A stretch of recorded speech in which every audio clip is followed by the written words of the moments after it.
Hello, everybody. I'm happy to be here. Before I was a comedian, I had the honor of playing for the Puerto Rico women's national soccer team, thank you, which means for a time in my life, I was a Puerto Rican women's professional athlete. And I know that I don't look like any of those things. I feel like when I tell people I was a Puerto Rican women's professional athlete, it's like I'm doing two lies and a truth. And the truth is still really hard to figure out. Which is fair, you know, I'm not really a woman anymore. I'm not a professional athlete anymore. I am still Puerto Rican though. That part didn't change. Can you imagine if it did? I was like, yeah, it was just a phase. I experimented with mofongo in college. My pronouns are he, she, they, because that's the order that people panically yell them in.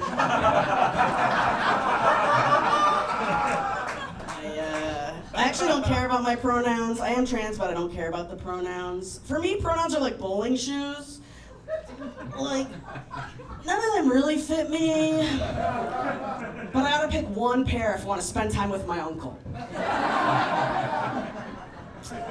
I like the cold weather better than the warm weather. Because in the cold weather, I wear a big puffy jacket, have a beard, so out in the world from strangers, I got he, him, sir.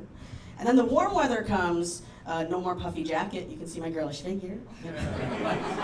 I go back to getting miss, ma'am, she, her. And it doesn't really bother me, but you do have to admit, it is wild to have your gender change with the seasons.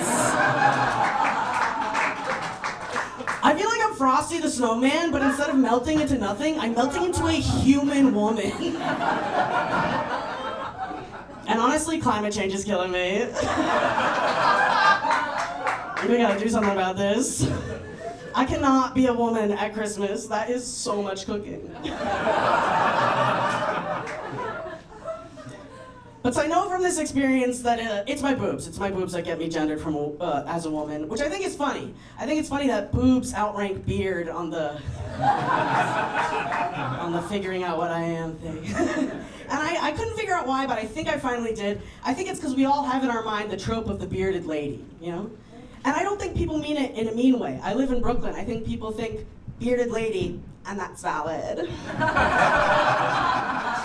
Bearded lady, and we love for you, queen. Because there's no trope of like the boobed boy.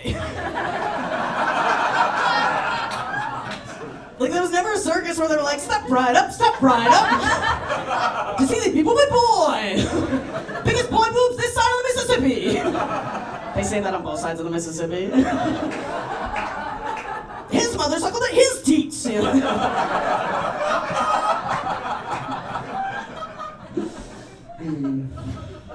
But I don't know, I just don't think top surgery is right for me. I was talking to a doctor about it. They were like, when we do top surgery, we put your nipples further apart. I was like, brother, you put my nipples any further apart, they're gonna be on my back, okay? My nipples look like they're in a feud with each other. They haven't made eye contact in years. I think it's about grandma's will. I'm serious, you move this one an inch, it's gonna be over here with the other one, all right? Two on the same side, like flounder.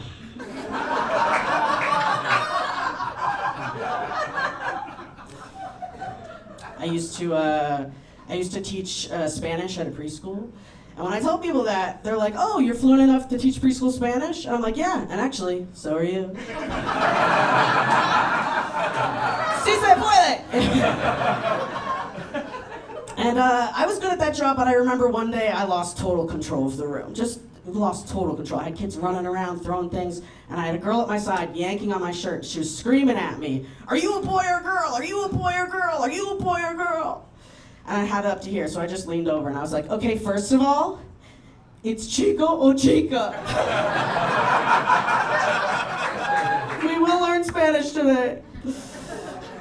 And I wanted to keep things simple, so I was like, and I'm a girl. And she looked me up and down and was like, no, you're not. I was like, dang, they think we're transing the kids? It is the other way around.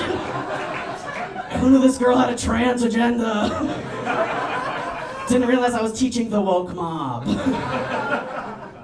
Sometimes people want to know how I know I'm trans. I feel like that answer is different for everybody. But personally, I know I'm somewhere in the middle because of how I argue. Because in an argument, I fight like a woman, but I lose like a man. Because in the argument, I'm like, babe, can we have meaningful eye contact?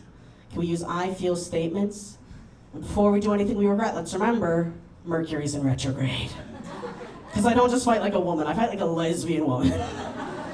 And then my wife would be like, no, it says on the website, Wednesday is trash night. And I'm like, well, I guess I'll go and kill myself! A lot of holes in the drywall. But I patch her back up like a good lesbian woman. Thank you guys so much. I'm Kate Sisk.